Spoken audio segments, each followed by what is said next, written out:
Hola, ¿cómo están? Manuel Altura nuevamente para continuar con nuestro estudio de Pedro. Nos habíamos quedado de que Pedro se sentó al fin, hicimos todo un esquema de cómo pensar como Pedro para poder tener una idea de por qué se sentó a ver el fin. Y entonces llegamos a una conclusión. Y ahora lo que vamos a ver es el antecedente, o sea, ¿qué pasó? ¿Qué pasó después que él se sentó a ver el fin?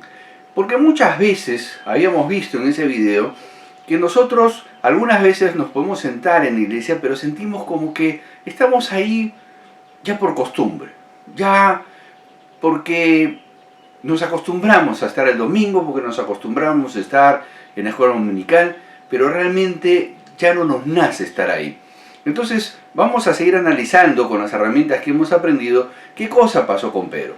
Y entonces vamos a usar los pasajes de Lucas, vamos a usar pasajes de Mateo y de Marcos y los vamos a citar.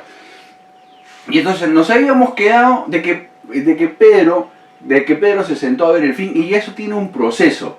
Entonces, ¿qué pasó con Pedro? ¿Por qué dejó de creer? ¿Qué pasó? En Lucas 22 vamos a hacer un análisis de todo lo que pasó con Pedro en ese momento. Y lo primero que vamos a ver es que Pedro empieza a negar a Jesús. Empieza a negar a Jesús porque se siente decepcionado, porque aquello que le habían ofrecido no era, porque el líder lo decepcionó, porque el pastor dijo algo que no debía, porque escuchó algún chisme. Y entonces nosotros empezamos a actuar igual que Pedro.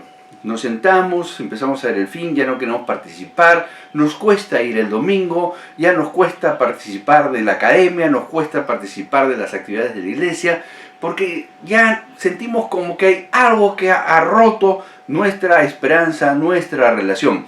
Y lo primero que observamos es que en Mateo 26:58, en la primera parte, y también lo vemos en Lucas 22:54, dice que le seguía de lejos.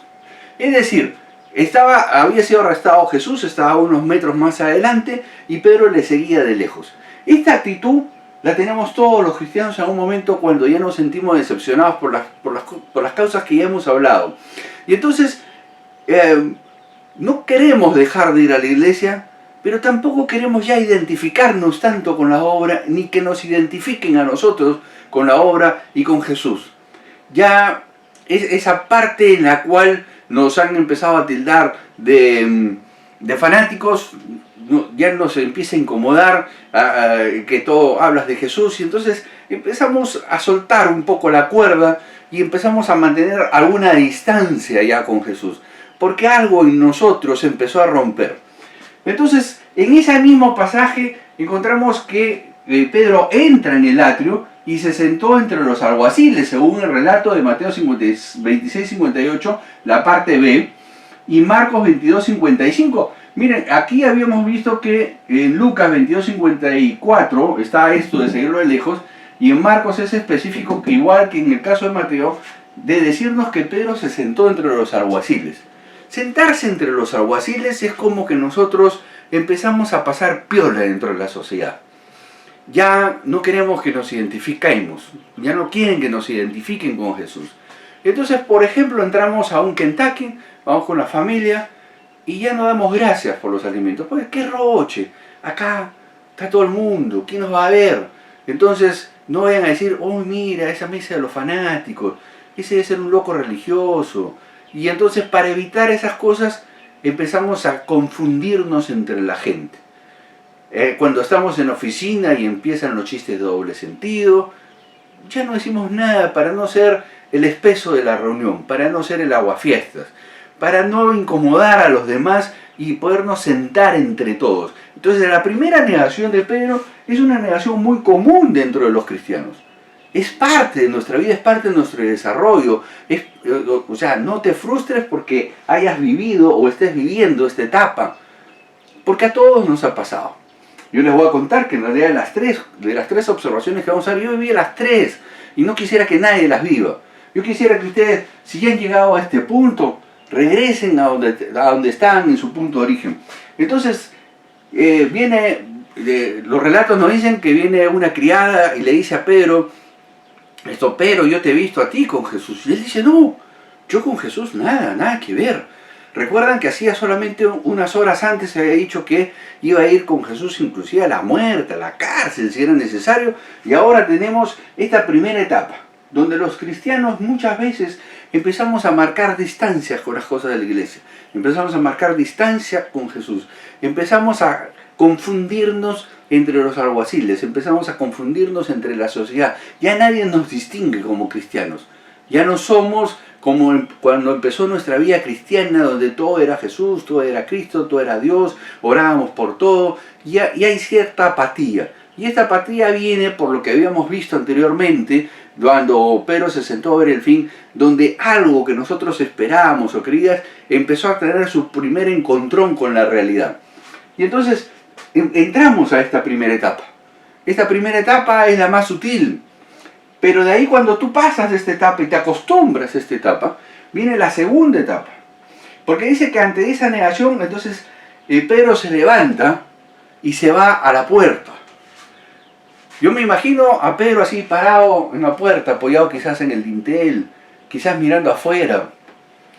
Esa actitud de parado en la puerta significa la indiferencia. La indiferencia que ya no te importa lo que pasa en la iglesia, y tampoco te importa lo que pasa en el mundo.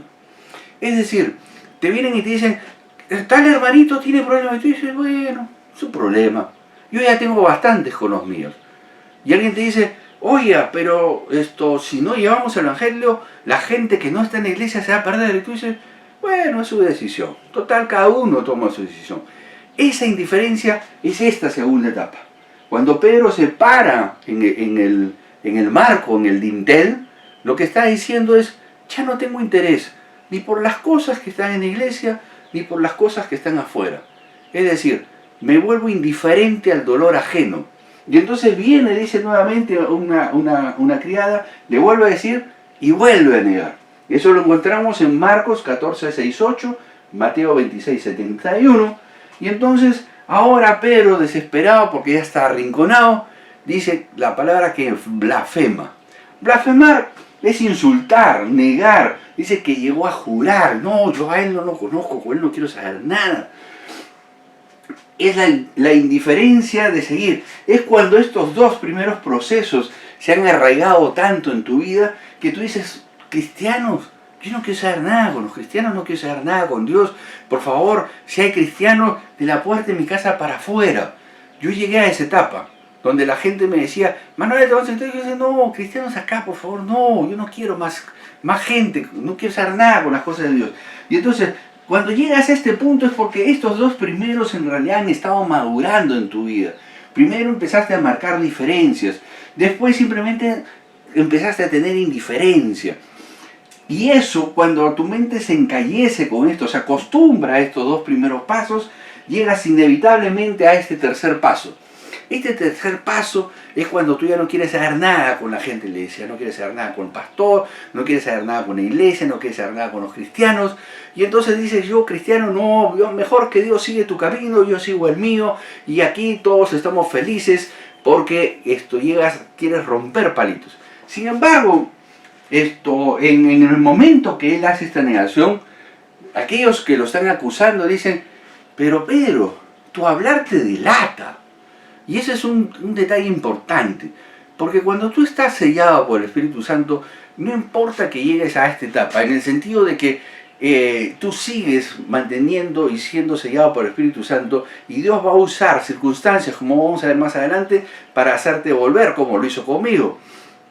Y entonces, pero es importante que nosotros podamos pasar por estas tres negaciones. Lo que pasa es que siempre nos enseñaron que fueron las negaciones de Pedro, pero en realidad no fueron las negaciones de Pedro, son nuestras propias negaciones que están plasmadas en un relato histórico que fue el de Pedro. Pero si analizamos estas tres circunstancias, son circunstancias que nos pasan a todos, son circunstancias que nosotros vivimos. Y entonces dice que en ese momento cantó el gallo, y entonces Pedro salió afuera y lloró amargamente. Y entonces ahora viene la desolación, viene el remordimiento, viene que, le fallé al Señor, fallé a la iglesia, fallé, ya no soy digno de lo que estaba haciendo en la iglesia. He cometido un error y entonces ahora, ¿qué voy a hacer? Pedro en ese momento sale, después de haber hecho todo esto, y llora amargamente. Llora amargamente, y es el mismo proceso que el cual todos pasamos cuando cometemos algún yerro en nuestra vida cristiana y decimos, ¿y ahora qué? Ahora ya todo se fue al hoyo.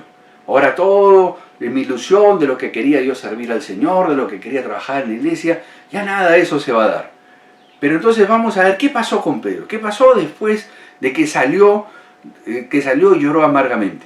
Para ver cómo nosotros vamos a reaccionar cuando nos toque pasar, por estos momentos difíciles de la vida. Vamos a borrar nuestra pizarra y vamos a esta segunda parte. Muy bien, continuamos entonces con nuestro análisis de lo que estaba viviendo Pedro, de lo que estaba pensando Pedro, y entonces vamos a basarnos en la descripción que nos hace Marcos 17, capítulo 16, verso 17, cuando las mujeres van a la tumba de madrugada para poder terminar el proceso de embalsamiento del cuerpo de Jesús. Recuerden de que Jesús había muerto el día viernes, que era víspera del día sábado, del día de descanso. Entonces, por la hora no pudieron hacer todo el ritual de envolver el cuerpo, y entonces quedó pendiente para el domingo. Entonces el domingo, cuando van a primera hora, descubren que la tumba está vacía y encuentran un ángel. Un ángel les dice: mujeres, ¿por qué buscan al que está vivo entre los muertos? Y entonces le dice: entren y miren, chequeen la tumba, está vacía, aquí ya no está el Señor. Y entonces el ángel les da un mensaje. De acuerdo a Marcos 16, 17 dice: díganle a mis discípulos, decirle a mis discípulos y también al cabezón de Pedro que me busquen en el mar de Galilea. Es interesante porque lo primero que encontramos a descifrar es que el primer resultado de las negaciones de Pedro es que él ya no se consideraba más un discípulo. Pedro ya no se consideraba un discípulo. Le había fallado a su Señor, le había ofrecido ir con él hasta la muerte, le había negado 3 veces, había salido y llorado amargamente, y entonces ahora Pedro tenía un conflicto emocional de falla y ya no se consideraba más un discípulo. ¿Cómo podemos deducirlo? En Marcos no dice díganle a mis discípulos, dice díganle a mis discípulos y también a Pedro que vaya. Si las mujeres le hubieran dicho que mis discípulos me esperen en Galilea, Pedro no hubiera ido. Y vamos a descubrir por qué más descubrimos de que Pedro se sentía frustrado. Ahora, ¿qué pasa cuando a nosotros nos sucede las 3 negaciones que vimos en la primera etapa? Sentimos que hemos fallado, sentimos que hemos hecho mal, sentimos que ya no somos útiles, que Dios ya no nos va a amar, o que Dios nos ha desechado, o que le hemos fallado. Y entonces estamos en esta misma posición. Ya no nos consideramos discípulos, nos hemos autoexiliado en la vida cristiana, nos hemos apartado de la iglesia, no nos consideramos dignos de participar ni siquiera de la Santa Cena, no nos consideramos dignos de ejercer ningún ministerio, no nos consideramos dignos de hacer nada, porque nos consideramos desechados. En ese momento nuestro sistema interno de emociones se encuentra totalmente en conflicto y nos hemos autoexiliado de las cosas de la iglesia, nos hemos autoexiliado de la presencia de Dios. Y entonces, ahora vamos a ver también que en Juan capítulo 21, versos del 1 en adelante, lo primero que nos dice es algo bien interesante, porque dice que Jesús ya era varias veces que se le había aparecido a los discípulos, y esta era una de las tantas. Pero llega un momento en el relato que efectivamente estaba Pedro con todos los discípulos, estaban reunidos, pero llega un momento en que Pedro se levanta y dice: me voy a pescar. Y este detalle es muy importante, porque yo me imagino la reunión de ellos en ese momento, Pedro, los otros 11, los otros 10, pues ya quedaban 11, recuerden de que Judas ya se había ahorcado, y entonces Pedro dice: muchachos, qué chévere aquella época de nuestra vida en la cual íbamos, predicábamos, echábamos fuera demonios, sanábamos enfermos y anunciábamos el reino de Dios. ¡Wow! ¡Qué fantástico! Pero ¿saben qué, muchachos? Ya eso no es mío. Yo he vuelto a lo mío, he vuelto a la pesca. Así que ha estado chévere el reencuentro, me ha gustado mucho hacer este tiempo de reencuentro, pero ¿saben qué? Me voy a pescar. Me voy a pescar porque yo ya no soy digno de trabajar en las cosas del Señor. Y entonces he regresado a lo mío. ¿Cuántas veces hemos estado en esa posición? que decimos, no, ya no soy digno de servirlo al Señor, y entonces ahora regreso a mi posición original o regreso a hacer mis cosas tradicionales de la vida. Y dejamos de lado las cosas de Dios porque no nos consideramos dignos de ser realmente discípulos del Señor. Pero entonces acá viene una gran pregunta, que la voy a basar en Lucas 24, del 11 al 12. Lean este pasaje, Lucas 24, versos 11 y 12, y vamos a descubrir qué pasó con Pedro. Pedro dejó de creer en el Señor, pero se apartó, se enfrió, como decimos ahora.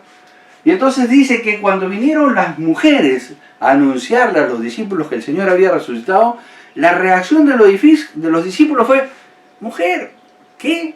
¿Estás loca? ¿Te ha afectado levantarte temprano, mujer? Si yo lo he visto muerto, vi cómo pusieron la piedra, pusieron los guardias. No, mujer, no, definitivamente lo que tú me estás diciendo no tiene coherencia. No lo digo yo, está en un relato, léanlo. Y entonces dicen que el primero que se levanta es Pedro. Pero mientras los demás discutían con las mujeres que no podía ser, que no era lógico, que eso escapaba de toda lógica, Pedro se levanta cual resorte para ir a la tumba. Lo segundo que encuentro es Pedro corriendo a la tumba. O sea, no puede esperar, o sea, no camina a la tumba. Corre. No puede esperar ver qué ha sucedido, qué pasó con su Señor. Entonces, las dos primeras reacciones es que ante el anuncio de las mujeres, el primero que cree en el anuncio de las mujeres es Pedro. El resto discutía con las mujeres que no era lógico, que no era cierto, que el Señor estaba muerto, que ellos lo habían visto muerto. Entonces el primero que reacciona es Pedro. Lo segundo que pasa es que Pedro es el primero que sale corriendo a la tumba. Después dice los relatos que Juan también salió detrás y lo pasó por delante. Sin embargo, cuando Juan llega a la tumba se queda afuera.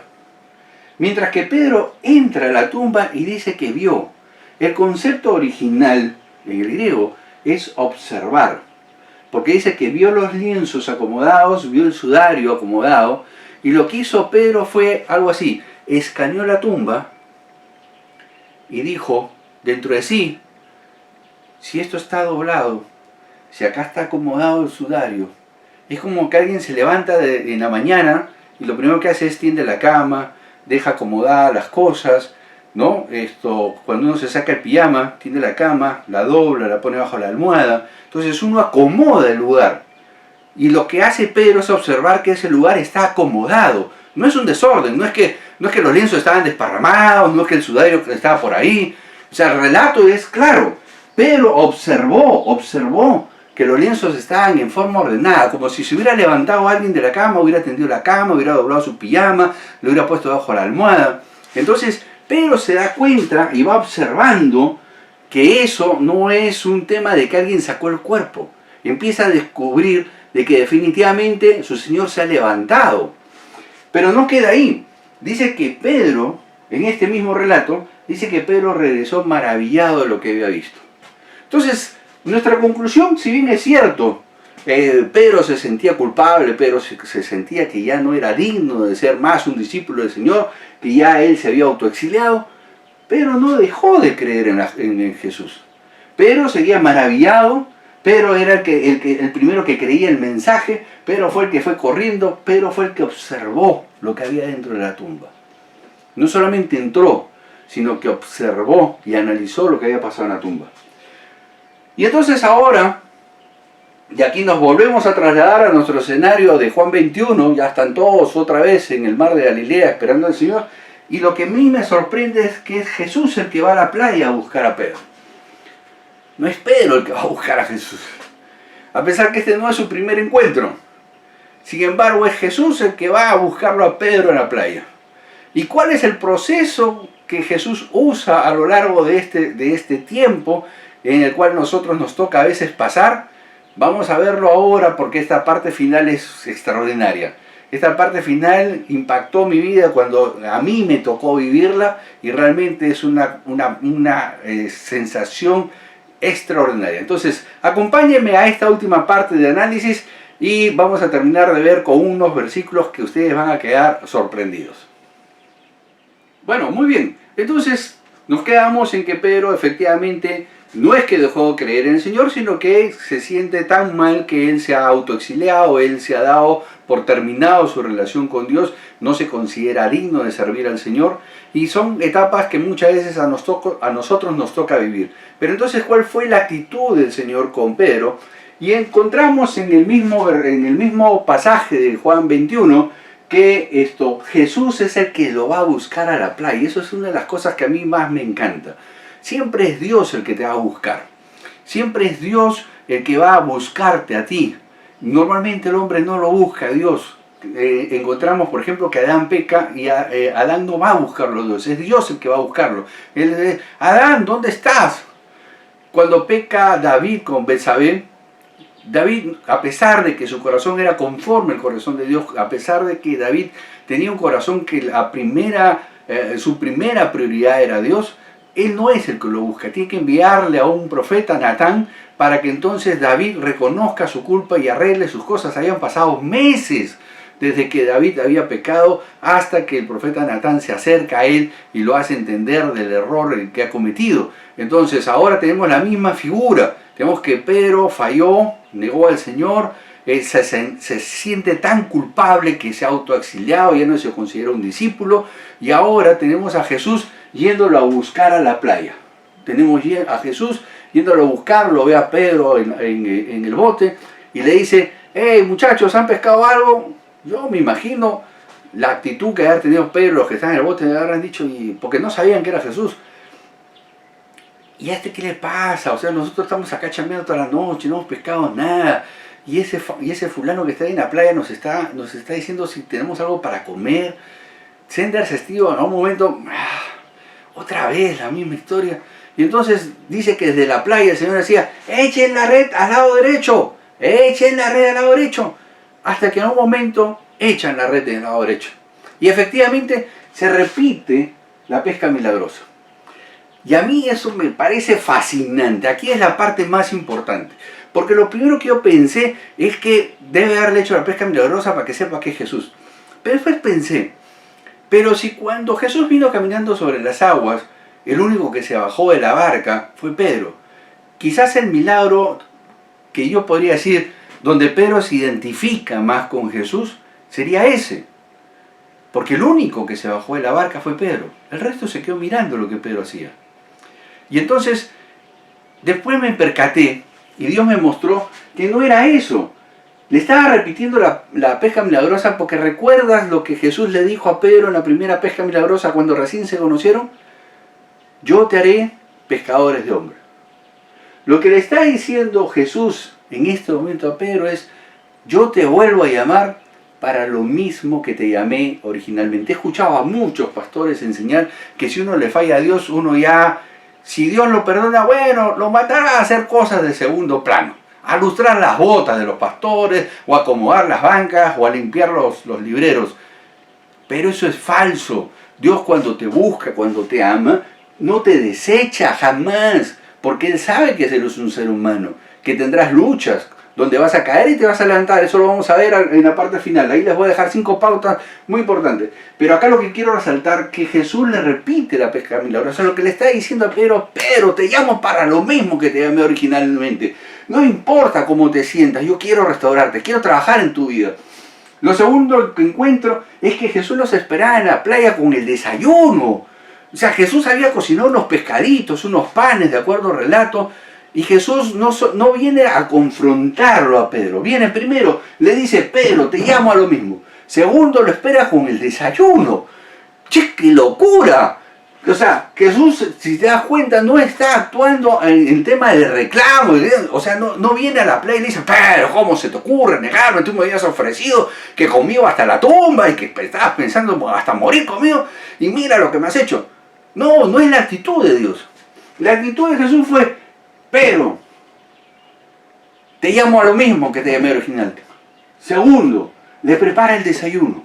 Tercero, lo primero que hace Jesús, antes que nada, le dice: come, come. Esto es algo que a mí me sorprende, porque siempre que hay restauración dentro de la Biblia, hay este concepto de comida. Hay este concepto que hay una cena por medio. Si ustedes recuerdan, Apocalipsis 3:16, en el mensaje a la iglesia lo decía, a una iglesia, no está hablando de un converso, está hablando de una iglesia, donde Jesús dice, yo estoy a la puerta y llamo, y al que abriera la puerta yo entraré a él y cenaré con él y él conmigo. Está hablando de un tema de restauración, porque le está hablando a creyentes, no le está hablando a inconversos. Le está hablando a gente que tiene todo dentro de la iglesia menos a Jesús. Y entonces Jesús nuevamente buscando al hombre, entonces busca la restauración de la relación íntima que quiere con esta gente. Y entonces acá tenemos lo mismo, primero come, lo que Dios va a hacer, lo primero que va a hacer contigo es fortalecerte, darte palabra.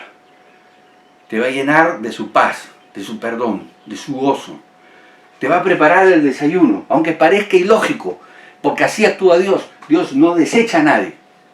Dios no desechó a Pedro, a pesar de todo lo que había pasado, Dios lo llama para lo mismo. Segundo, encontramos que Jesús, mientras ellos pescaban, mientras ellos venían a la orilla, Jesús estaba preparando el desayuno. Tercero, les pide primero que coman. Antes que nada, come. Antes que nada, fortalécete. Antes que nada, vamos a restaurar nuestra relación. Antes que nada, quiero que entiendas que te amo.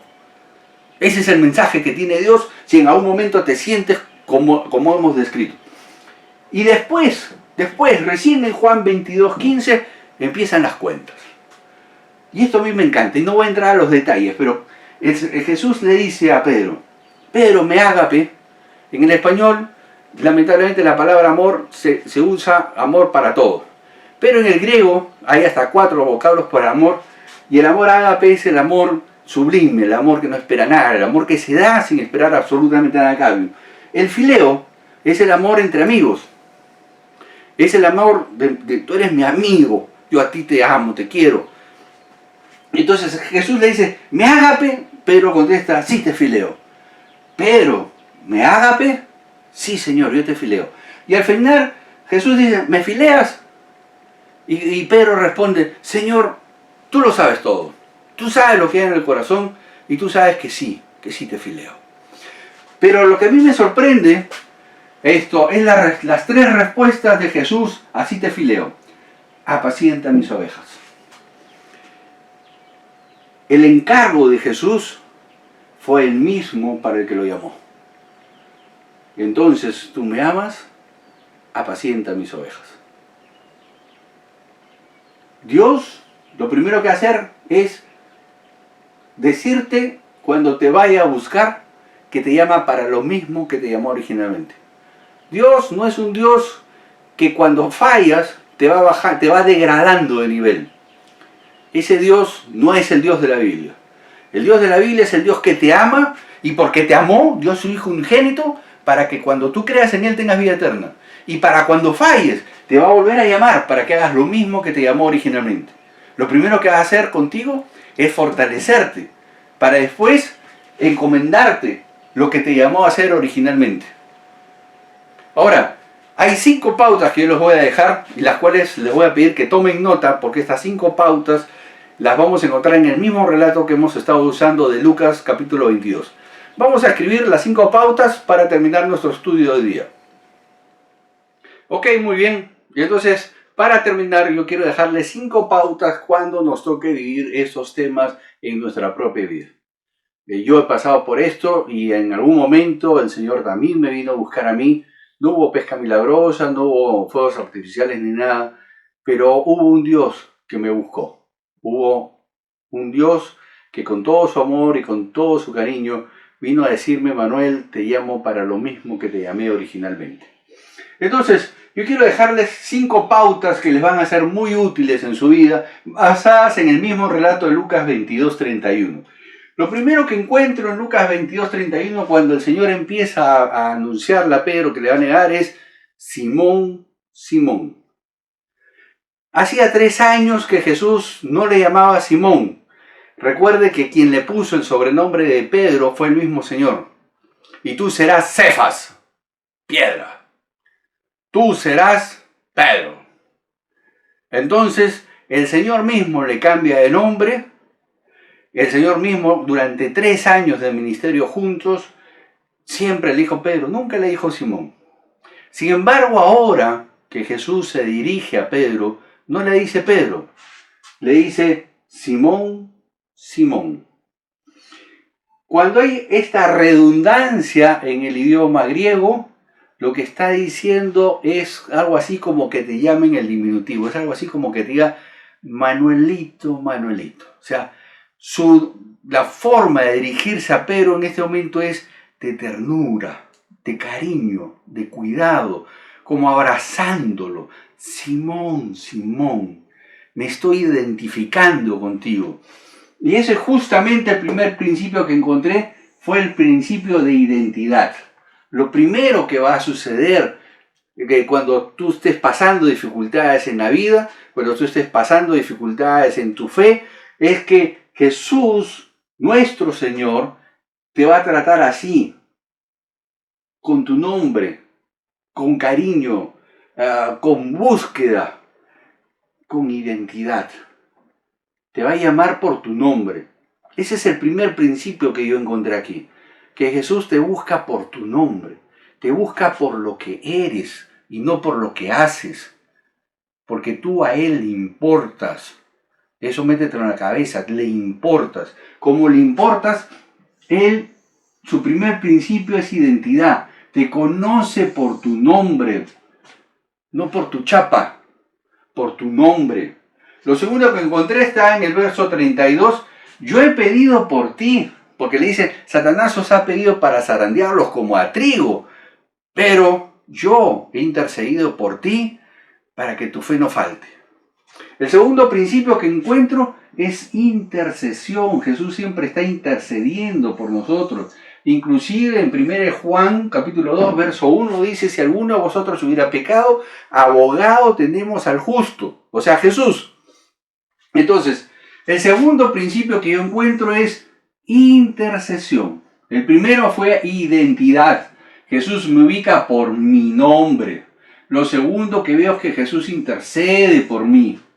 El tercer principio, esto está en el verso 34, porque le dice a Pedro que lo va a negar, y le dice, no cantará el gallo sin que tú me hayas negado 3 veces.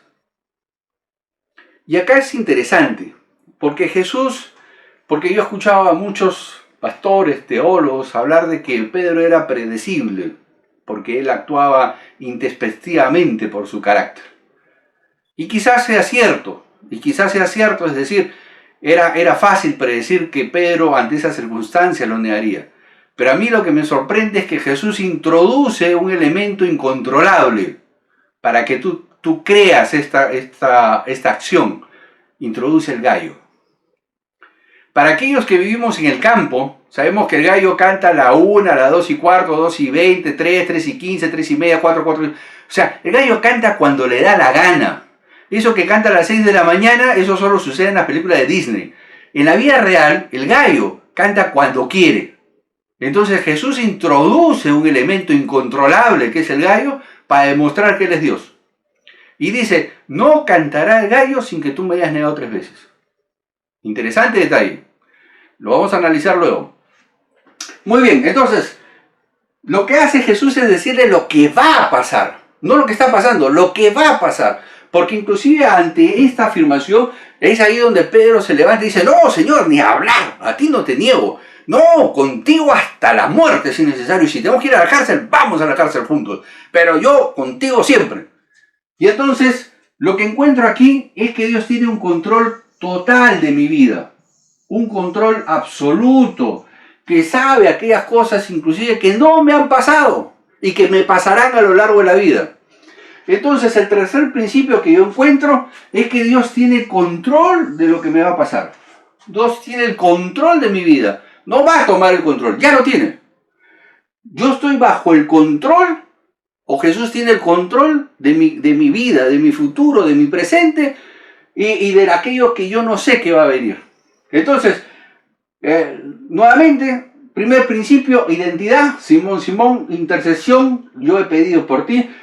El tercer principio, control de lo que va a pasar en mi vida, porque Jesús le dice a Pedro lo que va a pasar, no lo que está pasando, lo que va a pasar. Todavía no había pasado nada. El cuarto principio es el más hermoso. Para mí esto no tiene punto de comparación con nada. Y dice en el verso 61 del mismo capítulo 22, y vuelto el Señor, miró a Pedro. Ahora, yo voy a hacer un ejercicio con ustedes. Vamos a imaginar por un momento, Jesús, ustedes recuerdan, está ahorita en el juicio, tiene Caifás y a toda su mancha delante de él, acusándolo. ¿Recuerdan? Los falsos testigos, y lo acusan, que tú eres el Hijo de Dios y tal cosa. Entonces, vamos a imaginar que la pizarra es Caifás y toda su mancha. Y permítanme escenificar por algún momento a Jesús. Entonces, y ustedes que están ahí son Pedro. Entonces, Jesús está volteado, está prestando atención al juicio. Y entonces Jesús hace algo así. ¡Hey! Un minuto. Disculpen, pero ustedes no me interesan. Y entonces, vuelto el Señor, lo miró a Pedro y le dijo, take it easy. Yo te dije que esto iba a pasar. Yo tengo el control. Así que tú tranquilo. Pedro, esto es parte de tu crecimiento. Take it easy. ¿Se dan cuenta? Jesús estaba en un problema, entre comillas, con todo el juicio, y dice, ustedes no me interesan, ustedes no cuentan para mí. Ahora voy a voltear a ver al que sí me importa. Y vuelto el Señor, lo miró a Pedro. Le dijo, Pedro, tranquilo, yo te dije que eso iba a pasar. Yo estoy al control, tranquilo. Entonces, lo que yo encuentro es que Dios nunca está ocupado para ti. Siempre tiene disponibilidad para atender tus cosas.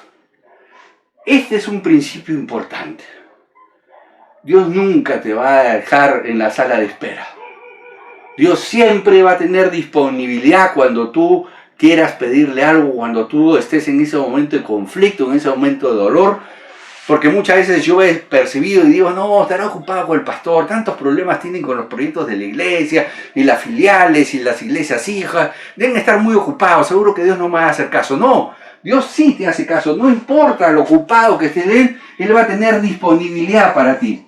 Porque ese principio lo encontramos aquí, en el verso 61. Vuelto el Señor lo miró a Pedro, lo miró a los ojos y le dijo, take it easy, yo te dije que iba a pasar, así que tranquilo. Esto es un tiempo, es una temporada. El quinto principio, y no menos importante, lo encuentro en el mismo verso 32 al inicio. Una promesa que a Pedro se le escapó, una promesa que quizás lo hubiera ayudado a pasar mejor esas semanas de desolación, de sentirse un traidor, de no sentirse ya más un discípulo, de sentirse una persona que ya no servía para la obra, así como muchas veces nos debemos dar sentido nosotros. Y dice, pero tú, hablándole a Pedro, pero tú, directo, pero tú, una vez vuelto, confirmarás a tus hermanos. Este es el principio de la restauración. Dios no te va a dejar en el limbo. No solamente te va a preparar el desayuno, no solamente te va a dar de comer, sino que además va a trabajar en tu restauración. Porque le dijo a Pedro, igual, nuevamente, antes que suceda, pero tú, una vez vuelto, entonces confirmarás a tus hermanos. Yo me pongo en el lugar de Pedro. ¿Te imaginas? Él venía de una situación en la cual él se sentía un traidor, en la cual él ya no se consideraba un discípulo, él se consideraba un desecho por Dios, que Dios ya no lo amaría. Y viene Dios, lo restaura. Y después ya todos conocemos al Pedro, de hecho los apóstoles, con unos tremendos discursos, y literalmente haciendo esto, confirmando a sus hermanos, hablando de la fe, curando enfermos. Y entonces muchas veces somos nosotros los que le ponemos la cruz a la gente cuando cometen algún error dentro de su vida cristiana. Y somos nosotros los que los lapidamos cuando Jesús nos enseña de que Él siempre va a hacer este proceso. Este proceso lo hizo en Pedro y este es un principio. La Biblia son principios. Y el principio de la restauración, si tu conversión es genuina, como siempre lo he dicho, puedes pasar por todos estos cuadros que hemos conversado, como a mí me tocó pasar. Y ojalá Dios quiera que este video lo veas antes que te pase para que puedas evitar todos estos traspiés en la vida. Pero si aún ya te tocó vivirlo, si ya estás metido en eso, si ahorita estás en ese punto de que tú consideras que no sirves para la obra de Dios, yo te invito a revisar estos principios. Estos principios es Jesús, nuestro Señor, tiene identidad tuya, tiene tu identidad, intercede por ti en todo tiempo, tiene el control de tu vida, de todo lo que has pasado y lo que pasarás también. Y siempre está disponible para ti. Siempre estará disponible y siempre habrá un proceso de restauración.